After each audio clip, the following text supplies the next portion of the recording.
दोस्तों आज के समय में दुनिया जिस हिसाब से टेक्नोलॉजिकल एडवांसमेंट की तरफ बढ़ रही है, तब उसे देखकर ये कहना कहीं से भी गलत नहीं होगा कि आने वाला युग हम इंसानों का नहीं बल्कि आर्टिफिशियल इंटेलिजेंस वाले रोबोट्स का होगा। लेकिन क्या आपको मालूम है कि रोबोट्स वाला ये युग कब आएगा और एआई किस तरह से आने वाले सालों में इवॉल्व करेगी? शुरुआत करते हैं साल 2028 से, जो कि ह्यूमैनिटी का एक ऐसा साल होगा जिसमें लोग गूगल द्वारा बनाए गए लैम्डा की मदद से आर्टिफिशियल इंटेलिजेंस वाले एक्सपर्ट से किसी भी टॉपिक पर नेचुरल कन्वर्सेशन कर सकेंगे। इसी साल में एलन मस्क का न्यूरोलिंक भी प्रोग्रेस कर जाएगा और बढ़ती ह्यूमन इंटेलिजेंस पर इसकी भी टेस्टिंग शुरू हो जाएगी, जिसे इंटेलिजेंस एम्प्लीफिकेशन भी कहा जाता है। एलन मस्क की ये company peripherals physical add ons विकसित करेगी, जिनकी मदद से zoom cameras, sonar based night vision और टेस्ट मॉडिफायर्स सीधे इंसान के दिमाग में मौजूद ब्रेन चिप से कनेक्ट किए जा सकेंगे। इसके बाद साल 2030 आते आते दुनिया में वो होगा जिसकी आप कभी कल्पना भी नहीं कर सकते। दरअसल 2030 के दशक में इंसान उन लोगों से बात कर पाएगा जो मर चुके हैं। हालांकि ये बात डायरेक्ट मरे हुए लोगों से नहीं होगी, बल्कि इंसान आर्टिफिशियल इंटेलिजेंस की मदद से मरे हुए लोगों के डिजिटल अवतार्स बना लेगा। माइक्रोसॉफ्ट द्वारा पैटेंटेड एआई चैट बोट्स इसमें काम आएंगे, क्योंकि ये इंसान के जिंदा रहते ही उसकी टेक्स्ट, ऑडियो और वीडियो कन्वर्सेशन को स्टडी करके उनसे सीख लेगी कि रिस्पॉन्ड कैसे करना है। AI limbs, robotic arms, prosthetics में भी 2030 तक आर्टिफिशियल इंटेलिजेंस आ जाएगी, जिसकी मदद से ये ऐसे डाउनलोडेड स्किल्स सीख लेंगे जिससे न सिर्फ पियानो बजाया जा सकता है बल्कि न्यू थिंग्स का भी निर्माण किया जा सकेगा।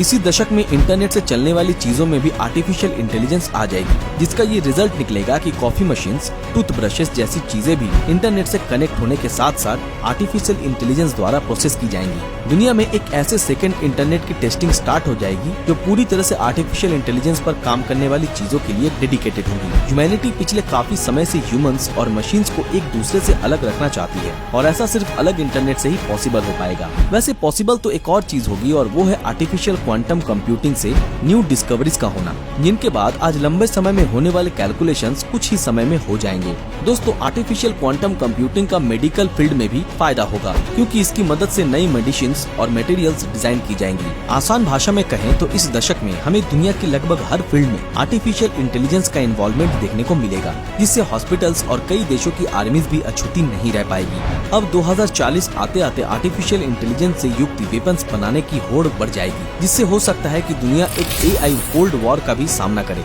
जिसके बाद आर्टिफिशियल इंटेलिजेंस को अलाइड नेशंस के साथ काम करना होगा, और देखते ही देखते दुनिया की पावर उन देशों की तरफ चली जाएगी जो टेक्नोलॉजिकली बहुत ही ज्यादा एडवांस हैं। दोस्तों 2040 के इस दशक में वीडियो गेम्स के अंदर भी बहुत से चेंजेस आ जाएंगे, जिसमें सेंसर्स और कैमरास के अंदर ये एबिलिटी आ जाएगी कि वे समझने लगेंगे कि आखिर ह्यूमन हर समय किस तरह की बातें सोचता है। एआई के आ जाने से गेमिंग इंडस्ट्री बेहद शानदार हो जाएगी, क्योंकि अब लोग किसी भी हॉरर गेम को खेलते समय उसकी स्टोरी और डिफिकल्टीज को मॉडिफाई कर पाएंगे। आर्टिफिशियल इंटेलिजेंस के बढ़ते वर्चस्व को देख United nation security council artificial general intelligence से उत्पन्न होने वाले खतरे के बारे में चर्चा करेंगी, क्योंकि तब तक आर्टिफिशियल इंटेलिजेंस इतनी ज्यादा एडवांस हो जाएगी कि वो ह्यूमन द्वारा प्रोग्राम की गई एआई को न सिर्फ सुधारेंगी बल्कि खुद ब खुद प्रोग्रामिंग भी स्टार्ट कर देंगी। 2050 का दशक एक ऐसा दशक बनकर आएगा जिसमें आर्टिफिशियल जनरल इंटेलिजेंस दुनिया को हम ह्यूमंस की तरह ही देख और समझ पाएगी और अपने फैसले खुद ब खुद ले लेगी, जिसके चलते दुनिया एक ऐसे मोड़ पर आ जाएगी जब यहाँ टेक्नोलॉजिकल सिंगुलैरिटी का बोलबाला होगा।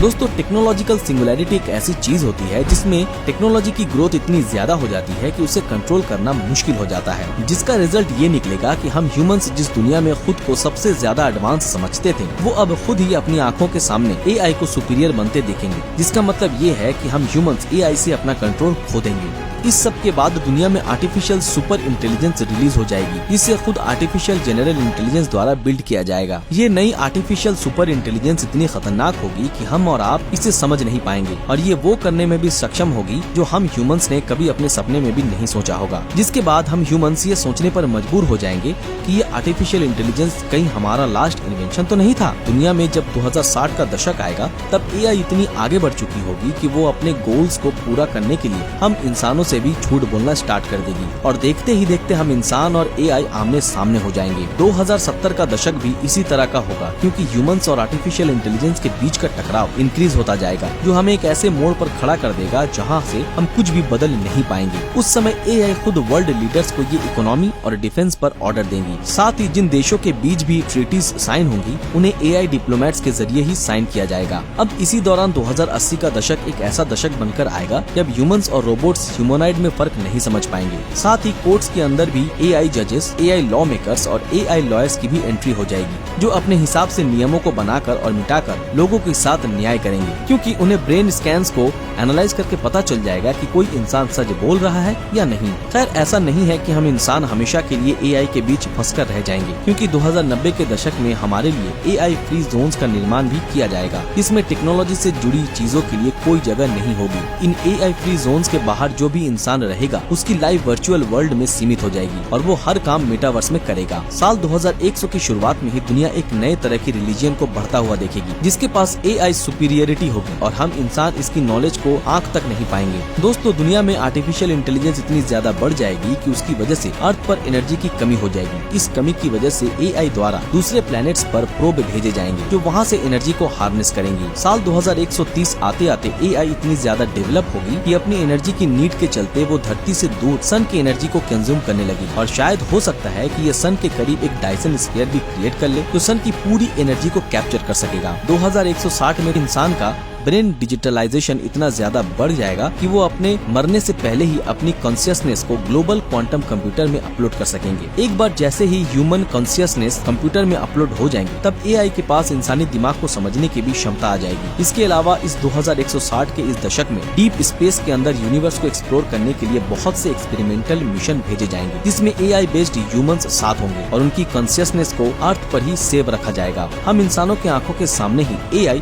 इंसानों जैसी बन जाएगी और ब्रेन डिजिटलाइजेशन और कॉन्शियसनेस अपलोडिंग के चलते हम इंसान रोबोट्स की तरह हो जाएंगे। साल 2300 के बाद उस समय तक धरती पर हमारी संख्या 52 बिलियन क्यों ना हो, पर हम इतनी ज्यादा संख्या में होते हुए भी रियल वर्ल्ड से बिल्कुल अनजान होंगे। सन की पूरी एनर्जी को हार्नेस करने वाले जिस डायसन स्फीयर की हम पहले ही बात कर रहे थे, वो साल 2500 आते आते सन को पूरी तरह से ढक देगा और उसकी पूरी एनर्जी को हार्नेस कर लेगा, जिसमें उसकी मदद हम इंसानों की अपलोडेड ह्यूमन कॉन्शियसनेस करेगी। जिसके बाद ऐसा समय आ जाएगा जब हम इंसान AI द्वारा किए जाने वाले एक्सपेरिमेंट्स का हिस्सा होंगे। इसमें एक्सपेरिमेंट हमारे ऊपर ही होंगे। अब आखिर में बात करते हैं साल 3000 की, जिसमें ह्यूमैनिटी एक कॉस्मिक डिजिटल सिविलाइजेशन बन जाएगी, जो कि ह्यूमन कॉन्शियसनेस के रूप में स्पेस में फैली AI मेड प्लैनेट्स मैट्रियोश्का ब्रेन्स पर पनपने लगेंगी और फिर धरती और दूसरे प्लैनेट्स हर जगह से हम इंसानों का नामो निशान मिट जाएगा। बस कहने को धरती पर सिर्फ हमारी नॉलेज मौजूद होगी, जिसे प्रिजर्व्ड करके रखा जाएगा। देखा आप सभी ने कि किस तरह से कुछ 100 सालों में ही हम इंसान कहीं के नहीं रहने वाले, क्योंकि AI हमसे हमारा सब कुछ छीनने वाली है। वैसे तो इसे होने से रोकना मुश्किल है, पर फिर भी अगर हम इंसान कोशिश करें तो टेक्नोलॉजी से दूर और लिमिटेड होकर हम कहीं न कहीं खुद को बचा सकते हैं। अगर ये वीडियो पसंद आया तो इस वीडियो को लाइक और ज्यादा से ज्यादा शेयर जरूर करें, और जिन लोगों ने हमारे फेसबुक पेज को अभी तक फॉलो नहीं किया है वो तुरंत फॉलो कर दें। तो फिर मिलते हैं आपके साथ अगले वीडियो में, तब तक के लिए अलविदा।